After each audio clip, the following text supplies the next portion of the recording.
Assalamualaikum warahmatullahi wabarakatuh. Perkenalkan, saya Bu Sari yang mengajar mata pelajaran Bahasa Indonesia. Pada kesempatan ini, kita akan mempelajari bab yang pertama, yaitu LHO atau yang disebut dengan laporan hasil observasi. Materi ini sudah pernah kalian dapatkan di SMP maupun MTS. Dan pada kesempatan ini akan kita perdalam kembali. Apa itu LHO? Adalah sebuah laporan yang ditulis berdasarkan sebuah pengamatan atau observasi. Jadi LHO lahir didasarkan dengan adanya sebuah pengamatan. Tanpa pengamatan tidak bisa memunculkan lahirnya laporan hasil observasi. Apa sih ciri-ciri LHO? Yang pertama adalah bersifat objektif. Objektif itu sesuai dengan kenyataan yang ada, didasarkan pada fakta ataupun pengamatan. Dan yang ketiga, tidak mengandung hal yang berupa dugaan. Jadi semua yang disampaikan pada laporan hasil observasi berdasarkan pengamatan yang diperoleh oleh orang tersebut. Yang ketiga adalah fungsi dari LHO. Apa itu fungsi LHO? Sebagai alat untuk pendokumentasian suatu objek atau kegiatan. Jadi di dalam LHO yang dilaporkan bisa tentang objek, bisa juga tentang kegiatan. Itu tadi tentang pengertian, ciri-ciri, dan fungsi. Kita lanjutkan ke berikutnya, yaitu struktur LHO. Apa itu struktur? Adalah tatanan atau susunan untuk membuat sebuah laporan hasil observasi.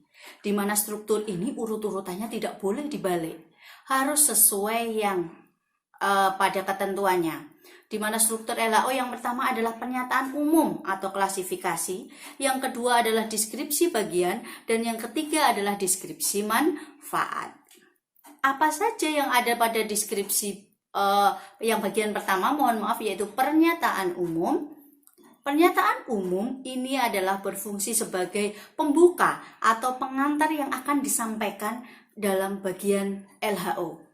Berisi pernyataan umum tentang objek yang akan dikaji, yang akan disampaikan. Apa saja yang ada di dalam LHO bagian pernyataan biasanya berupa kalimat definisi. Apa itu kalimat definisi? Adalah sebuah kalimat yang memberikan penjelasan sesuatu menggunakan konjungsi atau kata hubung. Apa saja konjungsinya? Adalah, ialah, yakni, merupakan, dan lain sebagainya. Di dalam pernyataan umum juga terdapat sebuah klasifikasi. Jadi dalam bagian pertama, selain ada kalimat definisi, juga ada pengklasifikasian atau penggolongan yang didasarkan pada sesuatu. Perhatikan contohnya. Wayang adalah seni pertunjukan yang telah ditetapkan sebagai warisan budaya asli Indonesia. Para wali songo membagi wayang menjadi 3, wayang kulit dari timur, wayang wong dari Jawa Tengah, dan wayang golek dari Jawa Barat. Penjenisan tersebut disesuaikan dengan penggunaan bahan wayang. Dari contoh yang sudah saya baca tadi, bahwa hal yang diamati itu adalah tentang wayang. Muncul kalimat definisi, yaitu wayang adalah bla bla bla, konjungsinya adalah. Dan ada penjenisan atau klasifikasi, yaitu wayang dibagi menjadi 3 tersebut, di mana penjenisannya didasarkan pada bahan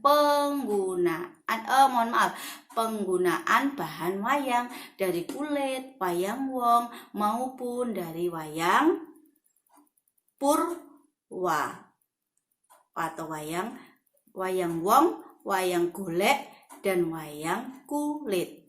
Selanjutnya kita ke struktur yang kedua, yaitu deskripsi bagian. Apa saja yang ada dalam deskripsi bagian? Kalau yang pada pertama tadi adalah penjelasan mengenai kalimat definisi tentang objek yang dijelaskan, serta klasifikasi dari objek yang akan dibagi. Sedangkan pada deskripsi bagian ini adalah berisi penjelasan detail mengenai objek dan bagian-bagiannya, di mana setiap bagian yang baik, deskripsi bagian yang baik maksud saya, disajikan mengikuti urutan sesuai klasifikasi.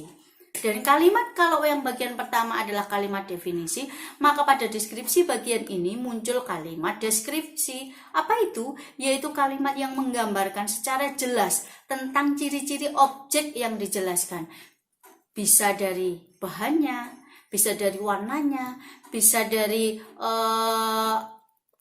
cara pembuatannya, bisa dari berat benda tersebut dan lain sebagainya sesuai dengan objek yang diamati. Di dalam deskripsi bagian itu urut-urutannya adalah sesuai dengan klasifikasi yang sudah disebutkan tadi di awal, yaitu adanya pembagian, maka diurutkan. Kalau pertama wayang wong, maka yang dijelaskan wayang wong dulu, baru ke wayang kulit, baru kemudian ke penjelasan berikutnya wayang yang terakhir. Perhatikan contoh di bawah bahwa kucing memiliki bulu yang sangat lebat. Ini merupakan contoh kalimat deskripsi, mendeskripsikan kucing dengan bulunya. Sedangkan kalimat kedua, wayang topeng dimainkan dengan orang yang menggunakan topeng. Hal itu merupakan contoh kalimat deskripsi tentang cara memainkan sebuah wayang. Deskripsi bagian anak-anak tidak selesai pada satu paragraf, lebih dari satu paragraf, karena itu adalah merupakan penjelasan detail dari bagian-bagian yang telah diamati. Selanjutnya kita ke bagian yang terakhir dalam struktur, yaitu deskripsi manfaat. Kalau yang pertama pengklasifikasian atau pernyataan umum, kemudian yang kedua adalah deskripsi bagian, maka yang ketiga adalah deskripsi manfaat. Ini berisi apa? Penjelasan mengenai manfaat objek yang diamati, yang mana ini dilihat dari berbagai sudut pandang.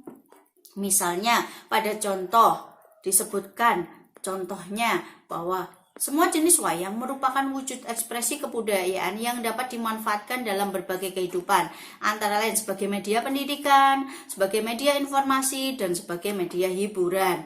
Di sana secara tidak langsung menjelaskan tentang manfaat wayang dari sudut pandang yang berbeda, yaitu informasi, pendidikan, dan hiburan.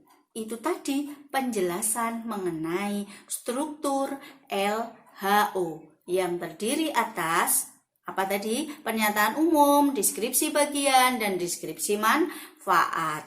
Ya, semuanya harus tetap semangat anak-anak walaupun dalam kondisi pandemi. Kita tetap semangat untuk belajar. Satu-satunya yang bertanggung jawab menjaga semangat kita, ya diri kita sendiri. Kita harus memacu diri kita untuk terus semangat. Itu saja yang bisa saya sampaikan terkait dengan struktur, pengertian, ciri, dan fungsi dari laporan hasil observasi. Terima kasih. Wassalamualaikum warahmatullahi wabarakatuh.